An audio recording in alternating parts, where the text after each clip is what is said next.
Si hay algo de lo que podemos estar seguros en esta mañana, es que todos los creyentes que se encuentran aquí en este lugar desean ver cambios graduales y permanentes en sus vidas. Todo verdadero creyente se encuentra en un proceso de santificación a través del cual nos vamos pareciendo cada vez más al carácter, a la imagen de nuestro bendito Señor y Salvador Jesucristo, a la vez que vamos muriendo cada vez más a todas aquellas actitudes, a todos aquellos rasgos de carácter que son contrarios a nuestro Señor.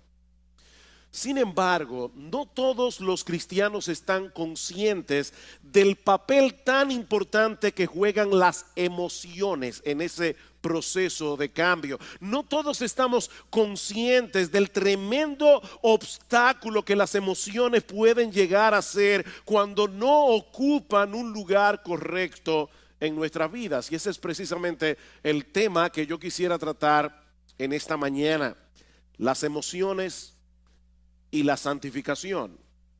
Mis hermanos, nuestras emociones juegan un papel de suprema importancia en cada decisión que nosotros tomamos, en la forma como evaluamos y reaccionamos cada información que recibimos, en nuestra relación con los demás, incluyendo nuestra relación con el Señor, en el proceso de aprendizaje, en el crecimiento espiritual, en la forma como nos comportamos. Nosotros somos seres emocionales. Dice un autor: todo lo que hacemos, todo lo que decimos, todo lo que pensamos es en algún sentido emocional. De hecho, constantemente nosotros nos encontramos revelando lo que hay en nuestros corazones en forma o en función de nuestras emociones. ¿Cuántas veces nosotros decimos me siento de esta o de aquella manera? Todo el tiempo. Ya yo no me siento igual con respecto a esta persona. No me siento igual que antes. Somos seres emocionales. Eso es parte, mis hermanos, de lo que somos, como fuimos creados a imagen y semejanza de Dios. Ahora, ¿cómo funcionan nuestras emociones? Ese aparato emocional que Dios colocó en nuestras almas, ¿cómo funciona? ¿Podemos nosotros ejercer algún tipo de control sobre nuestras emociones? ¿O somos más bien controlados por ellas? ¿Cómo debe ser la interacción entre nuestras emociones y nuestra razón? Si han visto ustedes seguramente muchas veces en esta situación de saber con la cabeza que tienen que hacer algo, pero en el corazón no tener el menor deseo de hacerlo. ¿Cuál de las dos facultades debe ir sentada en el asiento del conductor? ¿La razón o las emociones? Bueno, esas son algunas de las preguntas que yo quisiera responder en esta mañana, y no tengo ningún texto específico que vamos a estar exponiendo. Vamos a ver una perspectiva bíblica general del manejo de las emociones, comenzando con una perspectiva del funcionamiento de nuestras emociones. ¿Cómo funcionan nuestras emociones? Bueno, para responder esa pregunta tenemos que entender que nosotros somos seres emocionales porque fuimos creados a imagen de un Dios emocional. Como decíamos hace un momento, Dios tiene emociones, Dios siente emociones. Solo que a diferencia de Dios, nosotros somos seres compuestos. Dios es solo espíritu, nosotros somos cuerpo y alma. Nosotros tenemos una parte material que es el cuerpo, tenemos una parte espiritual que es el alma, y esa parte material interacciona con la parte espiritual en una forma increíblemente misteriosa. Nosotros no podemos entender de ninguna manera cómo es que interactúan en nosotros el cuerpo y el alma. Por ejemplo, estás triste. ¿Dónde está esa tristeza? ¿Dónde radica? Radica en el alma. Pero esa tristeza que radica en el alma te lleva a llorar con lágrimas físicas que tú puedes palpar. Eso activa tu glándula, yo no sé cómo se llama eso, pero las glándulas lacrimales. Y es algo puramente espiritual. Un temor extremo te puede paralizar, te puede dejar sin voz. Un fuerte sentido de culpabilidad puede enfermarnos. Probablemente eso fue lo que le pasó a David cuando dice en el Salmo 32 que mientras él cayó su pecado con Betsabé, se envejecieron sus huesos. Y dice David, se volvió mi verdor en sequedades de verano. David se consumió físicamente por causa de su pecado. Ahora, noten algo muy importante aquí. En todos estos ejemplos que yo acabo de dar de reacciones emocionales, existe una condición previa que nosotros evaluamos y a la cual reaccionamos, y eso produce emociones. En otras palabras, nuestras emociones tienen una estrecha relación con nuestra percepción o con nuestra evaluación de las cosas. Esa percepción puede ser real, puede no ser real, pero el hecho de que nosotros percibamos la realidad de cierta manera es lo que produce en nosotros una reacción emocional. Por ejemplo, el sufrimiento del Señor Jesucristo en el huerto de Getsemaní era real, causado por la perspectiva de un dolor real. El Señor sabía que unas horas más tarde Él iba a estar colgado de una cruz e iba a recibir sobre sí todo el peso de la ira de Dios por causa de nuestros pecados. ¿Qué produjo eso en el Señor? Mi alma está muy triste hasta la muerte, dijo Cristo. La perspectiva de ese dolor, que era real, produjo en el Señor una reacción emocional. Ahora, puede darse el caso de una persona que experimenta una agonía real en su corazón ante la perspectiva de un problema irreal. La Biblia dice: no os afanéis por el día de mañana. ¿Cuántas personas están esperando un problema que nunca llega, pero lo sufren como si fuera real? Aquí tenemos una agonía real producida por una cosa irreal. De manera que las emociones, mis amados hermanos, no se producen en nosotros porque sí. Nuestras emociones no son meras reacciones químicas, como dicen algunos, sobre las cuales no tenemos ningún control. Nuestras emociones se producen como resultado de nuestra percepción o evaluación de las cosas. Por eso alguien ha dicho muy atinadamente que nuestras emociones revelan nuestras creencias y revelan nuestros valores. Nuestras emociones revelan nuestras creencias, revelan nuestros valores. Yo no tengo temor de perder aquello que a mis ojos tiene poco o ningún valor. Eso no me causa tristeza. Así que aquello que te causa una profunda tristeza es lo que revela dónde están tus valores. ¿Qué es lo que tú colocas por encima de lo demás? Yo no me airo por lo que no me importa. Las emociones siempre tienen un objeto en la mira que a nuestros ojos posee algún valor. Brian Borgman dice, por ejemplo, pensar en la ira no produce ira. Vamos a suponer que usted está en la universidad, están dando una clase sobre la ira. Eso no produce ira. Pero pensar en el aborto sí lo produce. ¿Se dan cuenta? Pensar en la ira no produce ira. Pensar en la injusticia del aborto sí produce ira, o debería producir ira. Ahora, por supuesto, eso no significa que antes de experimentar una emoción nos detenemos a evaluar conscientemente lo que está sucediendo a nuestro alrededor para luego reaccionar. Eso es algo que ocurre de manera instantánea. Por ejemplo, si en medio de la noche, a las 3 de la mañana, tú estás profundamente dormido, escuchas un ruido atronador en la sala de tu casa, lo más natural es que sientas temor inmediatamente, aunque tú no tengas ni idea de lo que produjo ese ruido. Ese temor se produce por la percepción de que puedes estar en peligro.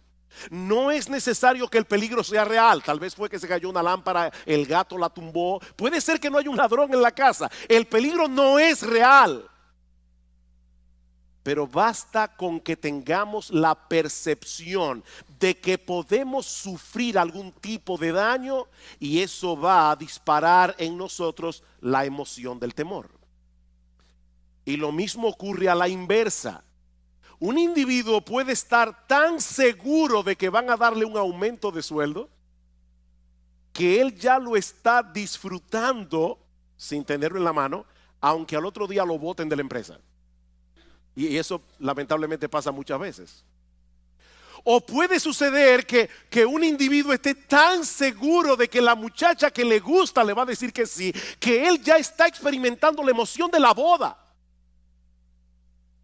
Pero resulta que ella le dice que no. Es así como funcionan nuestras emociones. El objeto de nuestra esperanza puede ser una mera ilusión, pero causa una emoción real. Ustedes recuerdan, luego de la victoria de Saúl contra el pueblo de Amalek, que Samuel mandó a llamar al rey Agag, a quien Saúl le había perdonado la vida, a pesar de que Dios le había dicho explícitamente que lo matara.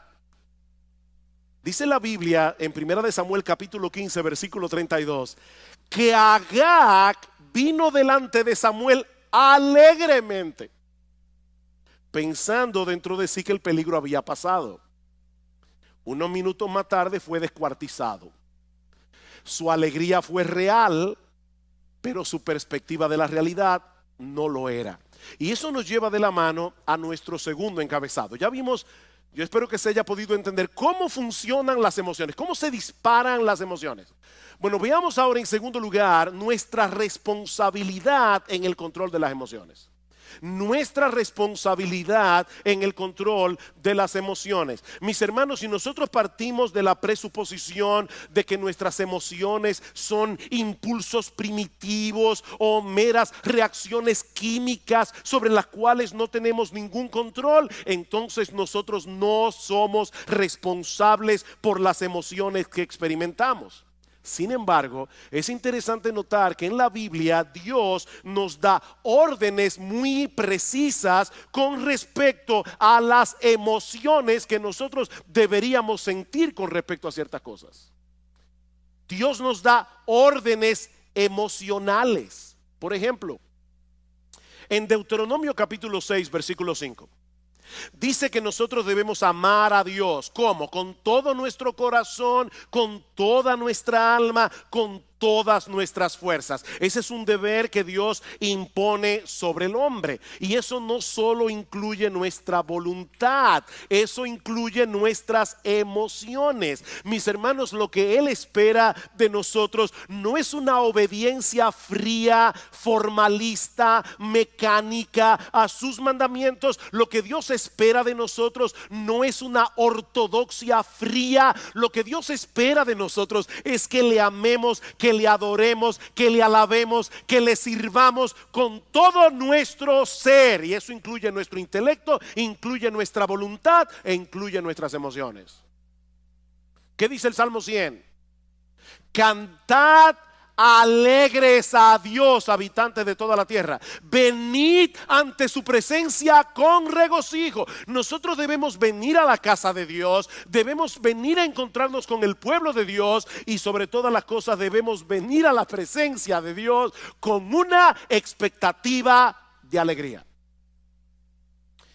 Ahora ya yo me imagino a algunos aquí pensando: pastor, pero es que yo no puedo darle una orden a mis emociones para sentir ciertas cosas o para dejar de sentir otras cosas.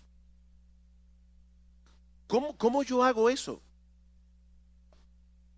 Y eso es verdad, en parte.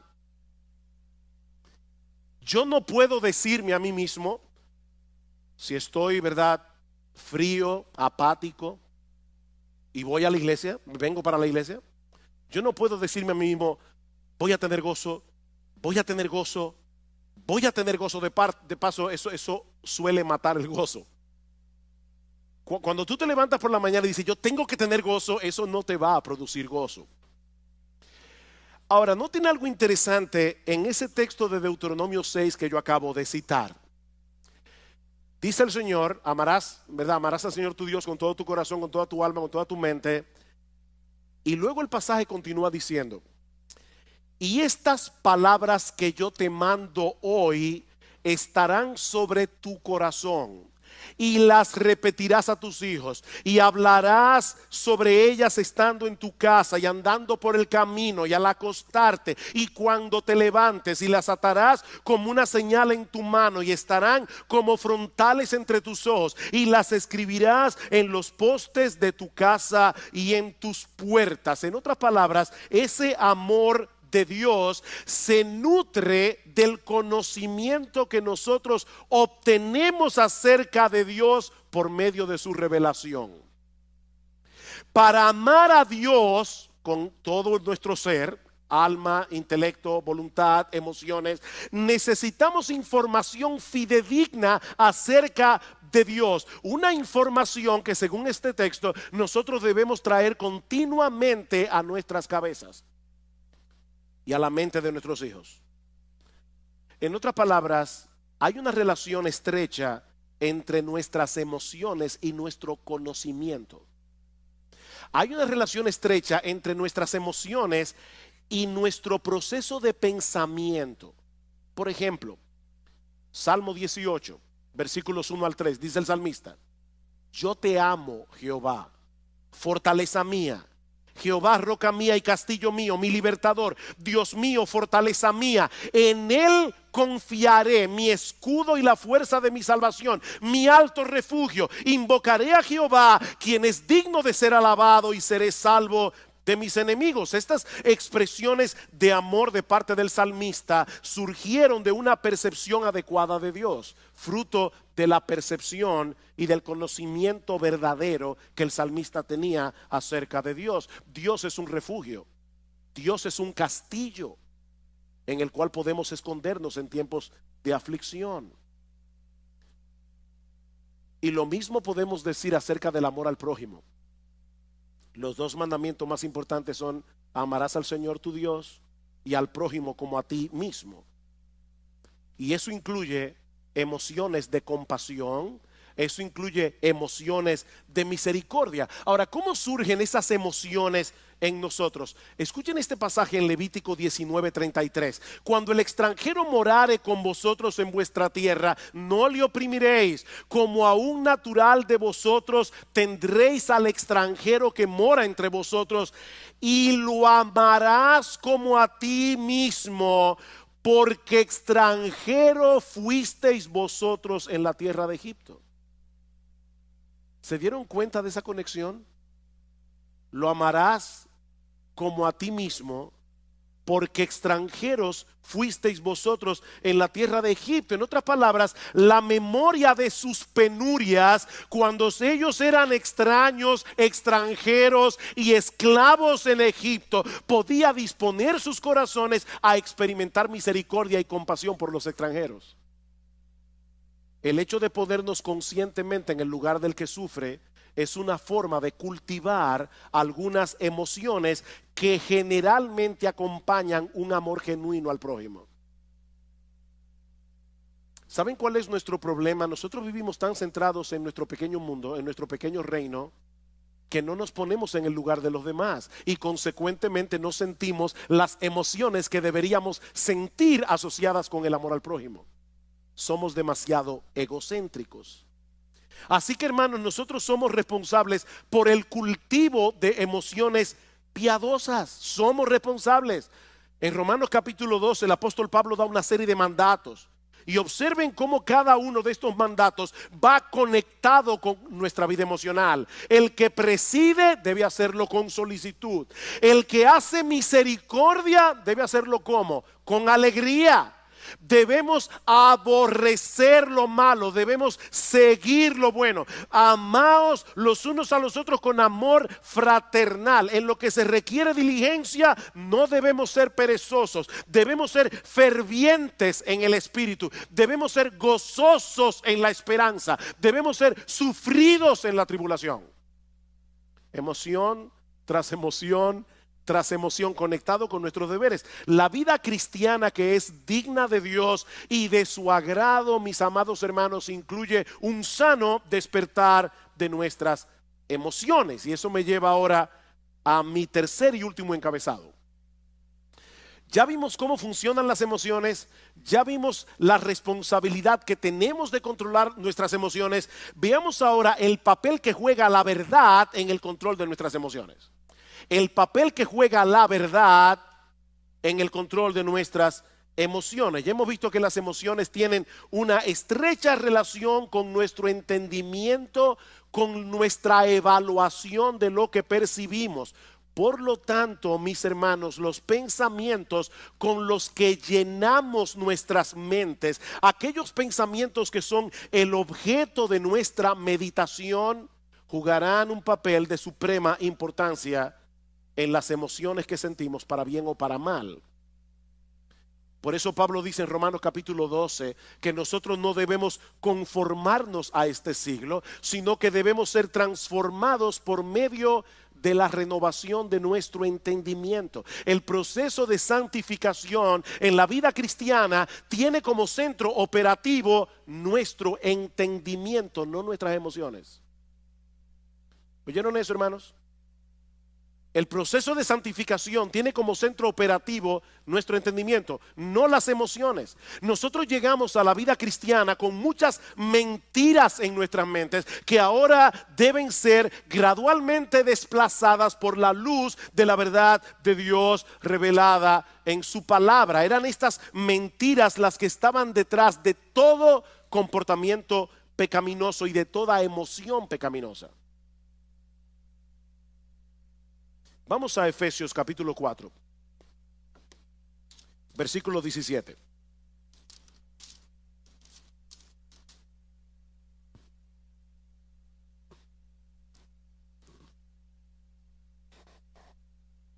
Dice Pablo, versículo 17, esto pues digo y requiero en el Señor, que ya no andéis como los otros gentiles que andan en la vanidad de su mente, teniendo el entendimiento entenebrecido, ajenos de la vida de Dios por la ignorancia que en ellos hay, por la dureza de su corazón.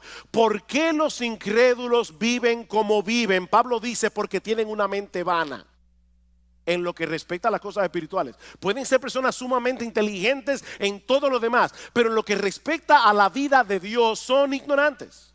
Ignoran la eternidad, ignoran la gloria de Dios, ignoran la majestad de Dios, ignoran la belleza de Dios. Y por esa razón van detrás de cosas vanas.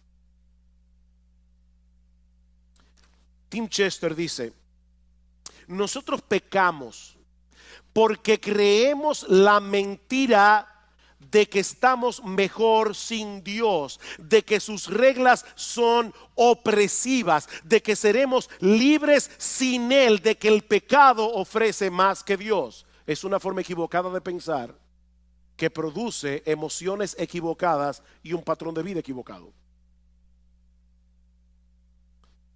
Más adelante dice Chester, no mucha gente se ve a sí misma como alguien que cree mentiras.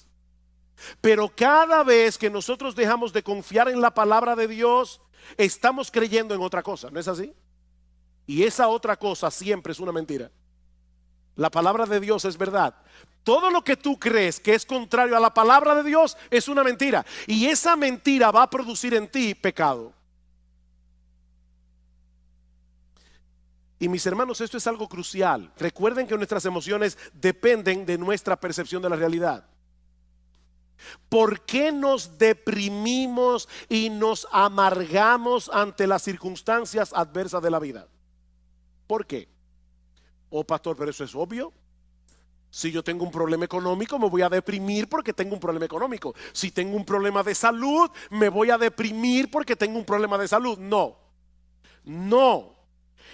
La razón por la que nos deprimimos y nos amargamos ante las circunstancias adversas de la vida es porque en el fondo de nuestros corazones nosotros no creemos que Dios esté en control.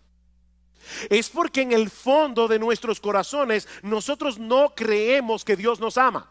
Nosotros no creemos que Dios está obrando a nuestro favor. ¿Se dan cuenta? Y no importa lo que tú digas con tu boca acerca de lo que tú dices creer. No, tu vida emocional revela qué es lo que tú realmente crees. Alguien decía que hay una brecha, un abismo entre lo que nosotros creemos en teoría y lo que creemos en la práctica. Hay una brecha allí. Déjenme ponerles un ejemplo. Y quiero ser lo más práctico que yo pueda, por eso estoy poniendo muchos ejemplos en esta mañana, porque este no es un tema fácil de entender. No es algo tan fácil de agarrar conceptualmente.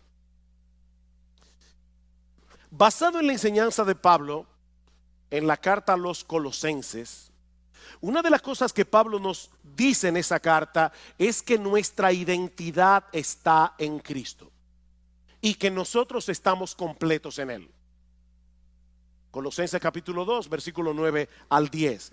Eso quiere decir, mis amados hermanos, en términos bien prácticos, que nosotros no tenemos que tratar de probarle nada a nadie.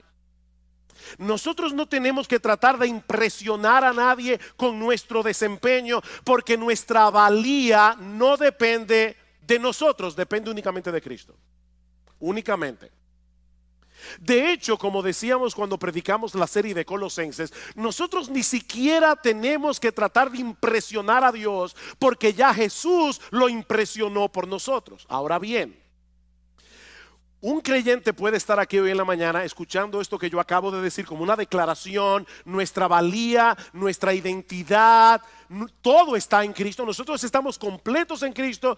Un creyente puede estar aquí hoy, ahora mismo, en esta mañana, y estar asintiendo a esta enseñanza bíblica con todas sus fuerzas. Si nuestra identidad está en Cristo, o como dice Pablo en el capítulo 3 de Colosenses, nuestra vida está escondida en Él. Pero resulta que mañana, cuando este individuo que está aquí sentado hoy llega a su trabajo, le dan la información de que él ha sido despedido. Era un trabajo muy bien remunerado en una empresa muy reconocida. Ahora, esta persona tiene buenos ahorros, ha recibido una abundante remuneración por sus prestaciones laborales. Sin embargo, ahora se siente profundamente abatido, profundamente deprimido, porque en su mente él ha perdido su razón de ser en la vida. Antes él era alguien, porque él trabajaba en esta empresa tan reconocida. Pero ahora él se siente como un don nadie, más digno de compasión que de respeto. ¿Saben por qué? Porque en la mente de ese individuo, no importa la teología que él decía con la boca, en la mente de este individuo su identidad no depende de Cristo, depende de sus logros personales. Y eso le puede pasar a un padre. O sea, su identidad depende de que la gente lo reconozca como un buen padre. Una madre, su identidad depende de que la gente la reconozca como una buena madre. Y por supuesto, cuando sus hijos hacen una de las suyas, sobre todo públicamente, alante de todo el mundo, su universo se desmoronó, porque toda su identidad descansaba en esa identidad que esa persona había forjado. Ahora fíjense, este individuo que perdió el empleo, él sigue siendo cristiano, ¿verdad que sí? Él es creyente, solo que ahora es un creyente desempleado, de manera que su identidad primaria no ha cambiado, sigue siendo exactamente la misma. Él es un pecador salvado por gracia, justificado por la fe en la persona del Señor Jesucristo. El problema es que él todavía continúa sintiendo la necesidad de probar algo. No sé si se dan cuenta de lo que estoy tratando de explicar aquí. Él está tratando de probar algo, de justificarse ante los demás, o de justificarse ante sí mismo, cuando lo cierto es, mis amados hermanos, que nosotros no tenemos nada que probar. Cristo es nuestra identidad y eso no cambia con las circunstancias. ¿Ven ustedes, mis hermanos, cómo la mentira obra en nosotros? Así que si queremos ver cambios en nuestras vidas y llegar a ser emocionalmente estables, necesitamos que la verdad de Dios revelada en su palabra continúe desplazando las mentiras de nuestros corazones.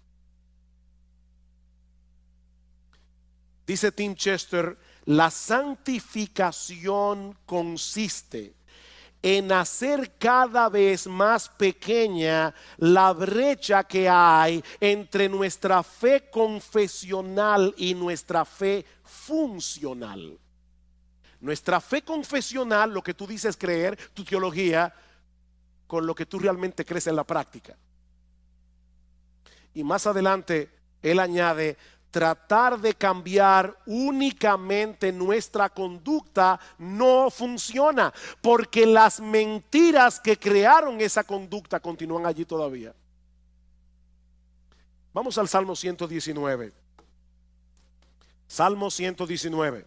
Ustedes conocen que este salmo tiene como tema central la palabra de Dios. Esto es un poema de amor a la palabra de Dios.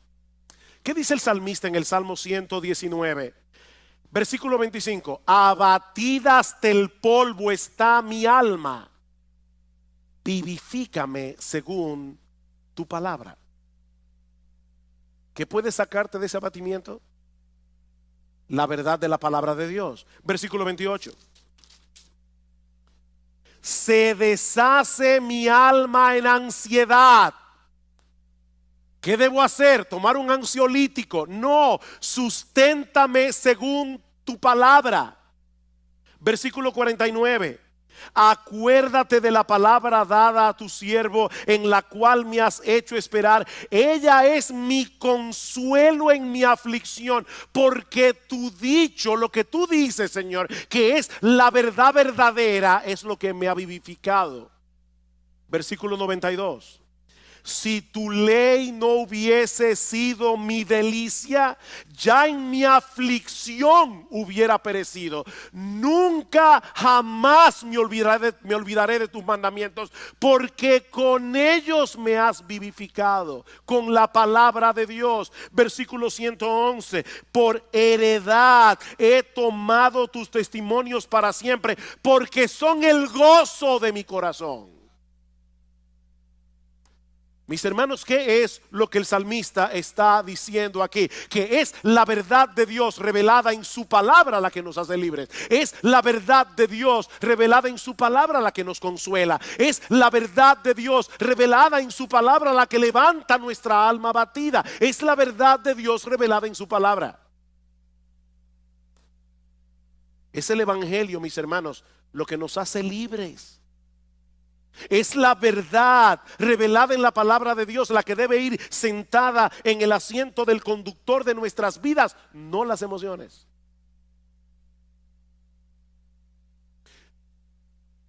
Imagínate que tú pecas contra Dios en cualquier cosa y tú sabes que pecaste. El Espíritu Santo te redarguye de pecado. Tú le pides perdón a Dios. Déjame hacerte una pregunta que quiero que respondas allí donde estás en tu corazón. ¿Cuántas veces tú has pecado contra Dios, le has pedido perdón por tus pecados y sigues sintiéndote culpable? ¿Cuántas veces? ¿Cuántas veces tú pecas contra Dios, pides perdón y todavía hay una voz dentro de ti que te dice, qué fácil? Después que hiciste lo que te dio la gana, ahora tú quieres venir delante de Dios para que te perdone. Aquí las emociones nos están traicionando. Porque la Biblia dice que si confesamos nuestros pecados, Él es fiel y justo para perdonar nuestros pecados y limpiarnos de toda maldad. ¿A quién tú le vas a creer? ¿A tu aparato emocional que te hace sentir no perdonado, o a la promesa de Dios de que si confesamos nuestros pecados, Él es fiel y justo para perdonar nuestros pecados y limpiarnos de toda maldad? La palabra de Dios está por encima de nuestras emociones. Es que Dios ha dicho claramente que Él nos perdona cuando nosotros confesamos nuestros pecados. No debemos sentar las emociones en el asiento del conductor. Mis hermanos, si no nos mantenemos predicándonos a nosotros mismos estas verdades, no vamos a poder mantener un saludable control de nuestra vida emocional. Salmo 103, versículo 2. Estaba leyendo este salmo ayer Bendice, alma mía, a Jehová, y bendiga todo mi ser su santo nombre. Bendice, alma mía, a Jehová, y no olvides ninguno de sus beneficios. Él es quien perdona todas tus iniquidades. Él es el que sana todas tus dolencias. Él es el que perdona todas tus iniquidades. Pero lamentablemente muchos creyentes olvidan este aspecto fundamental de la vida cristiana. Como dice Sinclair Ferguson, nuestro problema es que pensamos con nuestros sentimientos, no con la cabeza. Nosotros pensamos con el corazón, pensamos con los sentimientos. Tengo que poner otro ejemplo. ¿Qué debe hacer un creyente que no siente gozo en Dios? ¿Alguna vez has venido a la iglesia y estás cantando y tú tienes el corazón como un témpano de hielo? Eso nunca te ha pasado. Te felicito. A mí me ha pasado. ¿Y saben qué es hablando en buen dominicano, lo que da más cuerda cuando uno está así? Tener un hermano al lado que está encendido en fuego.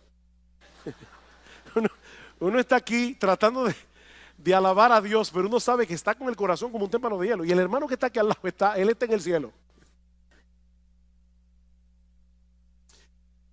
¿Qué debe hacer un creyente en esa situación? Él debe, una de las cosas que él no debe hacer, es fingir una emoción que él no tiene. No hagas eso es mentira. Pero una de las cosas que tú debes hacer es recordarte a ti mismo que Dios sigue siendo nuestro gozo y aceptarlo por fe. Aunque en ese momento no estés sintiendo nada, Dios sigue siendo nuestro gozo y yo debo aceptarlo por fe. Tu gozo no va a retornar pensando en el gozo o deseando el gozo, sino enfocándote en las verdades acerca de Dios reveladas en su palabra. Es mirando a Dios, no al gozo. No persigas al gozo, persigue a Dios. ¿Cómo yo persigo a Dios? Enfocando mi mente en lo que Él me ha dicho que Él es en su palabra. Y yo voy a comenzar a recordar atributo tras atributo tras atributo de lo que Dios revela de sí mismo en su palabra, hasta que mi corazón comience a arder otra vez. Y puede ser que eso no pase inmediatamente. Eso puede tomar horas, eso puede tomar días, pero nosotros vamos a estar luchando con el ángel hasta que Él nos bendiga. ¿Te sientes temeroso porque tú no tienes el control de muchas cosas que pueden ser una amenaza eventual en tu vida? Recuerda que nuestro Dios es grande y todopoderoso.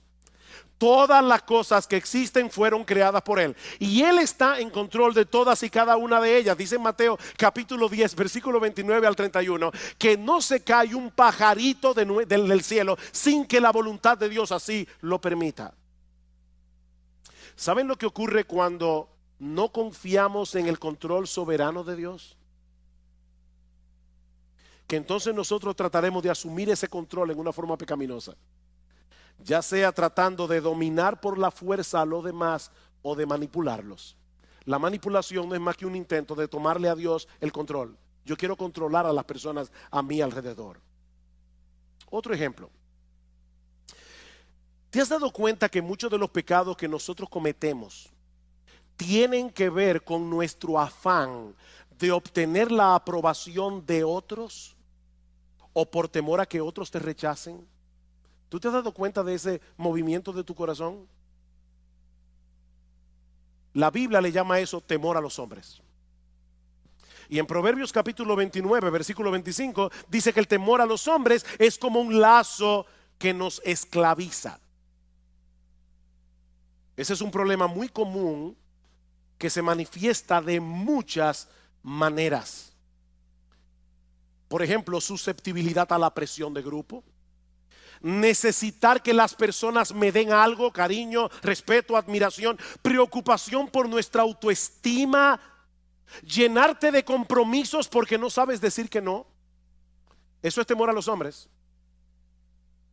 pequeñas mentiras para lucir bien delante de los otros, compararte con otras personas, sentir temor de compartir el evangelio. Eso es temor a los hombres. ¿Cómo podemos lidiar adecuadamente con el temor a los hombres? Bueno, la psicología humanista nos aconseja aumentar nuestra autoestima, y lamentablemente muchos creyentes han caído en esa trampa. Pero eso no resuelve el problema, sino que lo complica. Porque en realidad la baja autoestima no es otra cosa que una elevada autoestima disfrazada. ¿Tú oíste eso? La baja autoestima es una elevada autoestima disfrazada. Déjeme explicar eso, porque sé que veo la cara de algunos mirándome así como con una cara de signo de interrogación. Una persona puede ser muy tímida, le da temor abrir la boca, y algunos dicen es que el pobre tiene una baja autoestima. No. La razón por la que él o ella es tímido es porque se estima tanto que él tiene miedo de abrir la boca y confirmar ante los demás que es un tonto. Es mejor callarse y dejar que las personas sospechen que tú eres un tonto, abrir la boca y confirmar que lo eres. Entonces la razón por la que mucha gente es tímida es porque no quiere descubrirse delante de los demás, porque se estima demasiado a sí misma. Si no se estimara tanto, no tuviera temor de los demás. En el fondo, nuestro problema con todas esas cosas que yo he mencionado es que estamos creyendo que no tenemos el estatus que creemos merecer. Alguien dice: nosotros elevamos deseos que a menudo son buenos en sí mismos, el deseo de ser amado, el deseo de afirmación, el deseo de respeto. Elevamos eso al nivel de necesidades sin las cuales pensamos que no podemos tener una vida equilibrada. Hablamos de necesitar la aprobación y la aceptación de otros cuando nuestra verdadera necesidad es glorificar a Dios y amar a las personas. Esa es tu verdadera necesidad, glorificar a Dios, no que la gente viva para ti. ¿Cuál es el remedio para el temor a los hombres? El temor a Dios. El temor a Dios. Él es grande, Él es glorioso, Él es digno de admiración, Él es digno de temor reverente, Él es digno de adoración. Medita a menudo en su gloria, su grandeza, su justicia, su santidad, su amor, su poder, su esplendor, su belleza, su gracia, su misericordia, su compasión, y tú vas a ver cómo el temor a los hombres comienza a desvanecerse en tu corazón. Salmo 27. Salmo 27, versículo 1. Jehová es mi luz y mi salvación, ¿de quién temeré? Jehová es mi luz y mi salvación, ¿de quién temeré? Jehová es la fortaleza de mi vida, ¿de quién he de atemorizarme? Cuando se juntaron contra mí los malignos, mis angustiadores y mis enemigos para comer mis carnes, ellos cayeron y tropezaron. Aunque un ejército acampe contra mí, no temerá mi corazón. Aunque contra mí se levante guerra, yo estaré confiado. ¿Por qué? Porque Jehová es mi luz y mi salvación. Imagínate ese Dios al lado de la persona a la que tú le temes, y lo vas a ver como una pulga. ¿Te sientes atraído por las cosas de este mundo? Y se te está haciendo difícil decir que no a esas cosas porque te prometen emociones como deleites, placer, alegría. Una vez más, mis amados hermanos, la respuesta de la Biblia no es escoger entre un santo aburrimiento y un pecado entretenido. No. La Biblia nos invita más bien a buscar ese deleite, ese placer, esa alegría en el único lugar donde realmente puede ser hallado, en Dios mismo. En Dios mismo. ¿Recuerdan ustedes lo que Cristo le dijo a la mujer samaritana? El que bebiere de esta agua volverá a tener sed, mas el que bebiere del agua que yo le daré no tendrá sed jamás, sino que será en él una fuente de agua que salte para vida eterna. ¿Qué es esa fuente de agua? ¿Saben qué es esa fuente de agua? Dios mismo. Es el Espíritu Santo morando en nuestro interior. ¿Y cómo lo sabemos? Porque más adelante en Juan capítulo 7 versículo 37 al 38, escuchen lo que dice el Señor Jesucristo.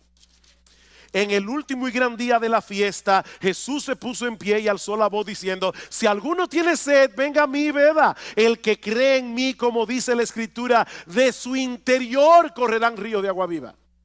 ¿Qué le dijo a la samaritana? El que bebiere de esta agua volverá a tener sed.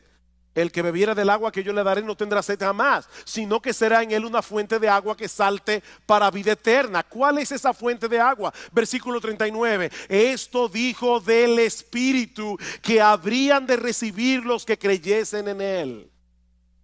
Es Dios por su Espíritu morando en nuestro corazón. Es una fuente de agua que salta para vida eterna. Los deleites de este mundo no perduran. Nosotros fuimos creados para disfrutar de un deleite más profundo y perdurable, el deleite de conocer a Dios y de tener comunión con Él. Alguien decía que cada vez que nosotros pecamos es porque pensamos que el placer del pecado es real y que el gozo en Dios es insustancial o distante. Pero lo cierto es, oigan esto, hermano, porque es importante, es exactamente al revés. Cada gozo que experimentamos en esta vida es una sombra de la fuente de todo gozo, que es Dios mismo. Cada gozo que tú experimentas es una sombra del verdadero gozo que se encuentra en Dios. Y mis hermanos, yo podría continuar en esta mañana multiplicando los ejemplos, pero el tiempo se ha ido. Todos llegarían al mismo punto. Dios nos creó a su imagen y semejanza. Eso incluye nuestra facultad de experimentar emociones. Nuestra vida emocional fue diseñada originalmente para girar en torno a la persona de Dios y nadie más. Podemos disfrutar de un montón de cosas creadas por Él para nuestro deleite, pero si sustituimos a Dios por esas cosas, ya hemos caído en el pecado de la idolatría. Y la idolatría es blasfema, es dañina y es destructiva. Dice el Salmos 16:4: se multiplicarán los dolores de aquellos que sirven diligentemente a otro Dios. Si queremos tener una vida emocional estable y seguir avanzando en nuestra santificación progresiva, lo que necesitamos no es terapia psicológica, lo que necesitamos es llevar cautivo todo pensamiento a la obediencia a Cristo. Llenar nuestras mentes con la palabra de Dios y creer ciertamente lo que dice la palabra de Dios. Pongamos la verdad de Dios revelada en su palabra en el asiento del conductor. Sentemos las emociones en el asiento del pasajero y sigamos corriendo nuestra carrera con paciencia, con los ojos puestos en Jesús, buscando en Él y solo en Él lo que solo Él puede dar.